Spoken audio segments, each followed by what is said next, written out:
Hi friends, welcome back to my channel. During this entire intro, you are going to be 2 inches from my face. We're gonna have a shaky cam, and you're gonna be able to hear my space heater. So, let's do this as quick as we can. As you can tell by the title of the video, I'm going to be reading some dark romances off KU.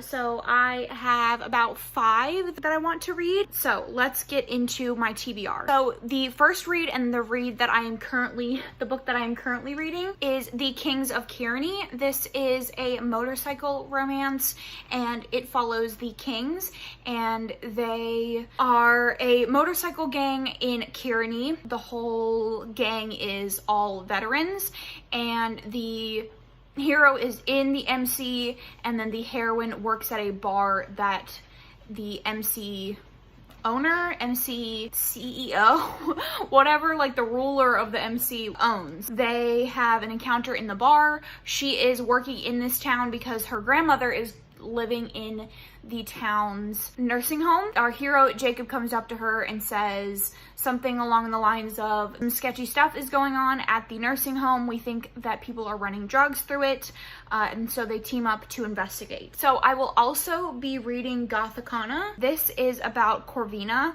who loses her mother, and she receives an admission letter to a mysterious University of Vernonmore. And it is an old, secluded castle on top of a mountain riddled with secrets, deceit, and death. And then the hero, Vad, is a part-time professor working on his thesis and has been around long enough to know the dangers the castle possesses. And he knows the moment his path crosses with Corvina, she's dangerous to everything that he is. They shouldn't have caught each other's eye, they cannot be, but a chill-inducing century-old mystery forces them to collide. People have disappeared every 5 years for over 100 years, and Corvina is getting clues to unraveling it all, and Vad needs to keep an eye on her. The Risk, this is the first book in the Mindfuck series by St. Abbey, and this is about a detective and a serial killer's romance. And then I will also be reading Run, Posy, Run. This is about Posy and Darrow, and Darrow is, I think,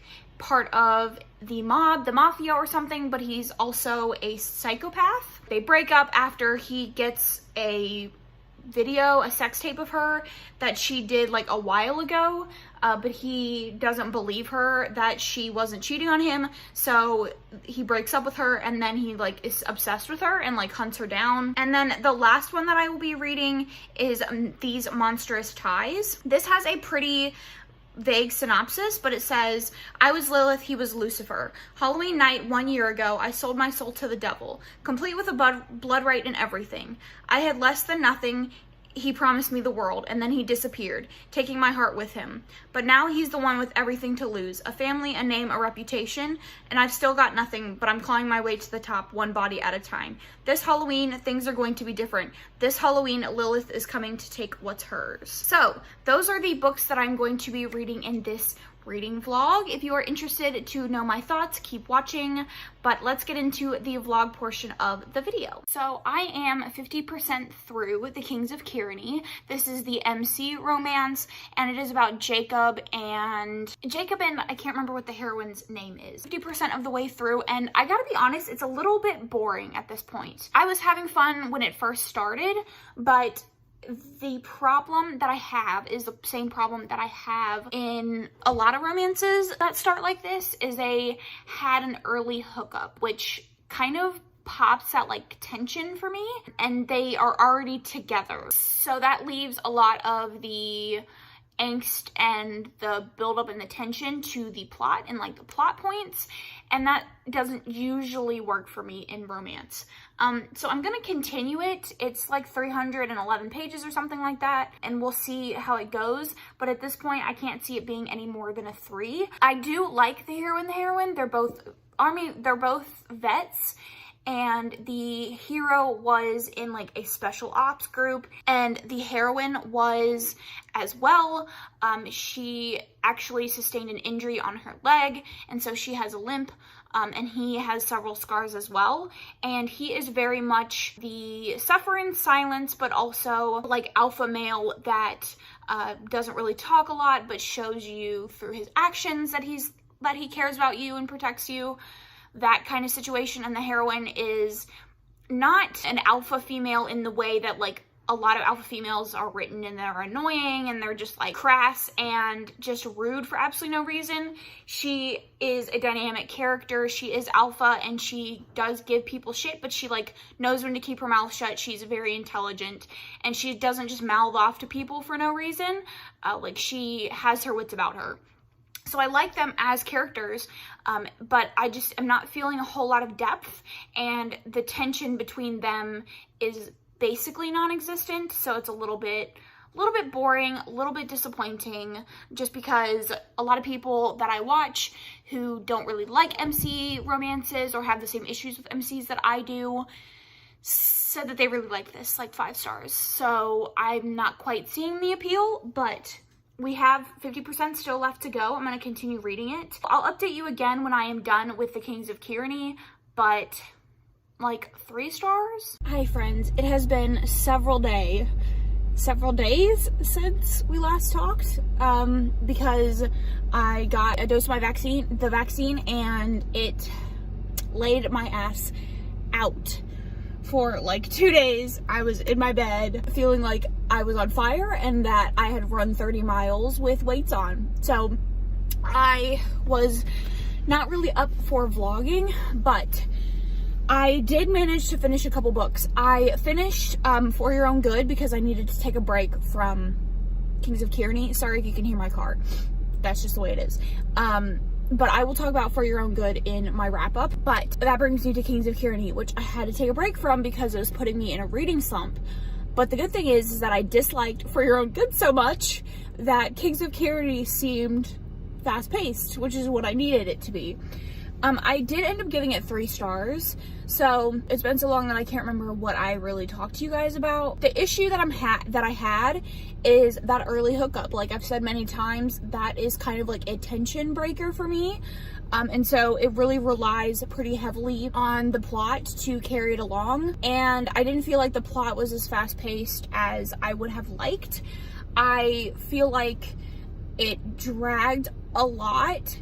And it's not that long of a book. It's only like 300 and something pages. It wasn't like as fast-paced as I would have liked, or there would have needed to be more tension in the relationship. I mean, I liked the characters. Like I liked Jacob, and I can't remember what the heroine's name is. Their relationship was fine.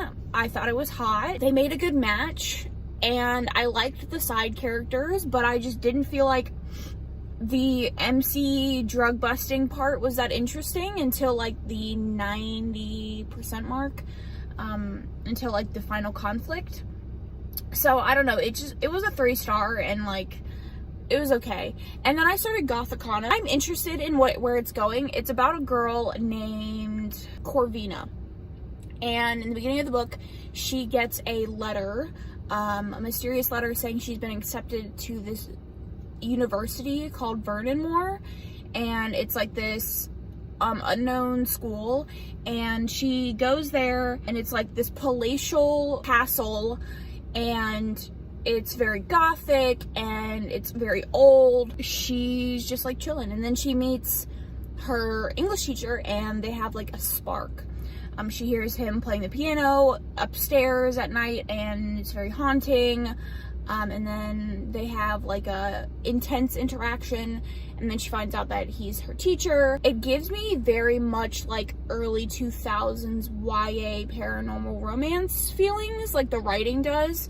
It feels very much like I'm reading like Fallen or Hush Hush, or like one of those romances from when I was a preteen or a teenager. It's better as time goes on, but it definitely has some of the tropes that those books fall into, like the way that it's written, the way the main character is described, etc., etc.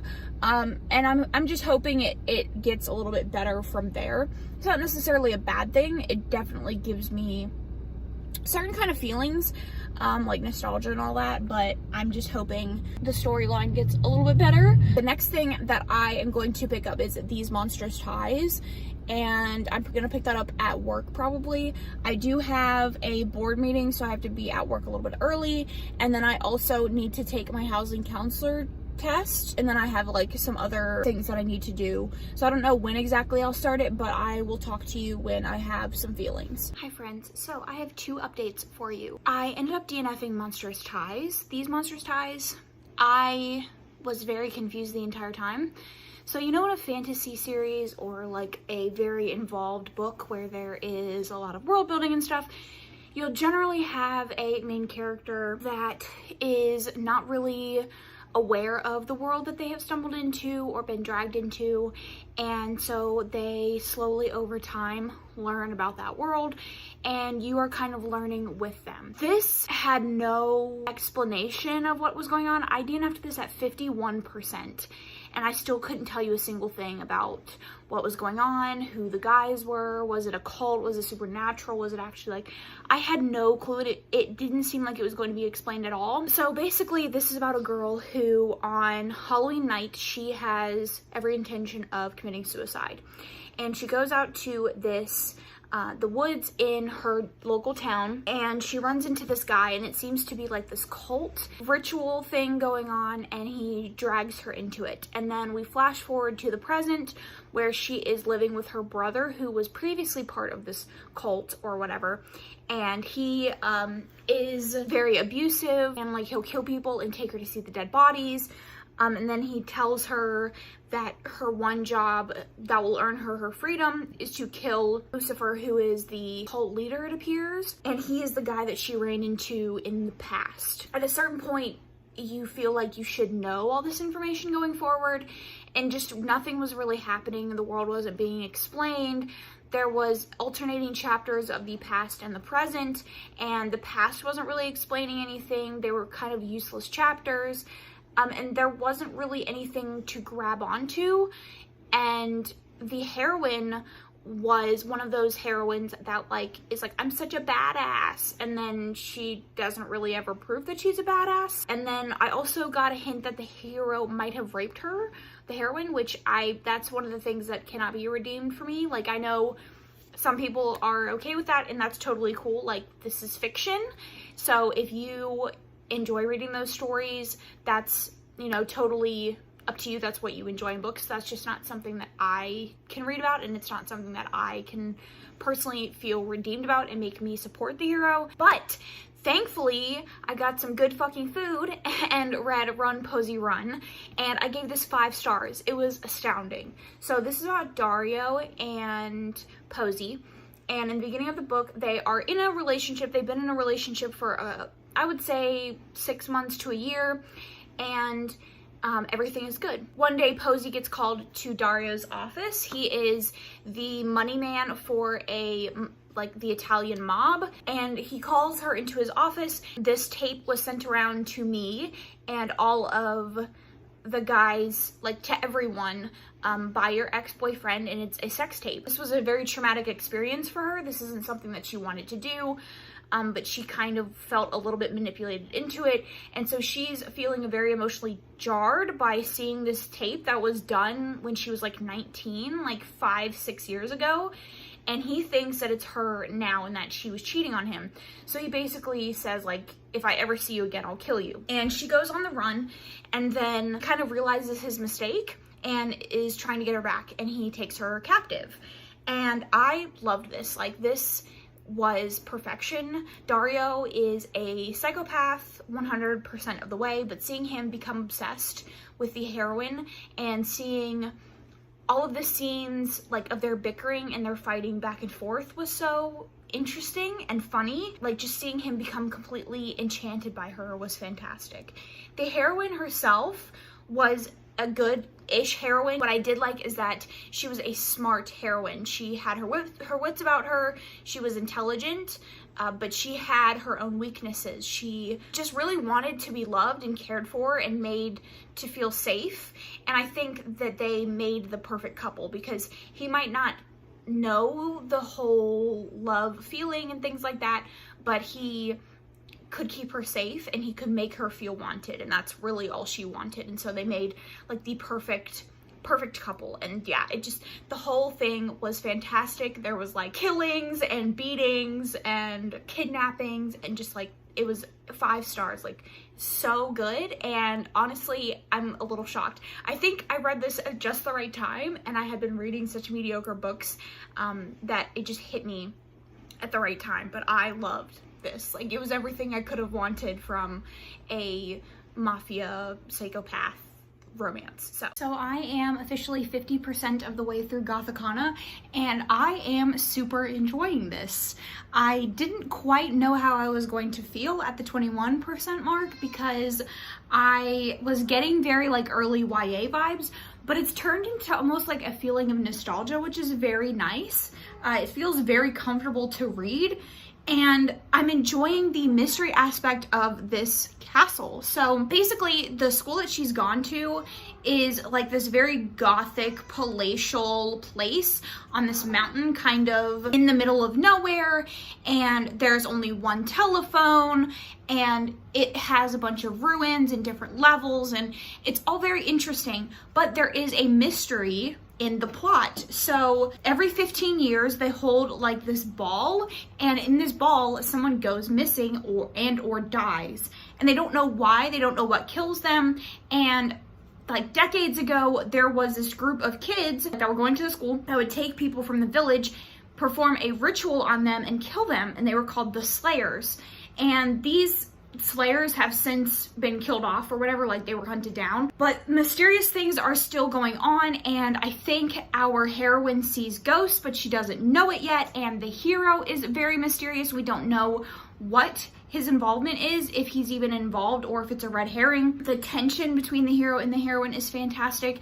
They have this very like push and pull, will they won't they relationship because he's her teacher, and it just is very interesting, very fun, and I'm really liking it so far. So I'm gonna continue reading it, and then I'm gonna move on to the risk, and then we'll wrap it up. So I will update you when I'm done. So I have finished both of the remaining books for this video. Gothakana, I ended up giving 4 stars. I really liked the mystery, I liked the relationship, and I liked the gothic vibes of this. I think it was fast-paced and interesting the entire time. It didn't really have any point where I was like, okay, I need things to pick up. The entire time you're left wondering, like, is the hero part of it? Does he know what's going on? Like, what is going on with this mysterious castle? What's going on with the heroine? Is it supernatural? Like, what is happening? It keeps you engaged.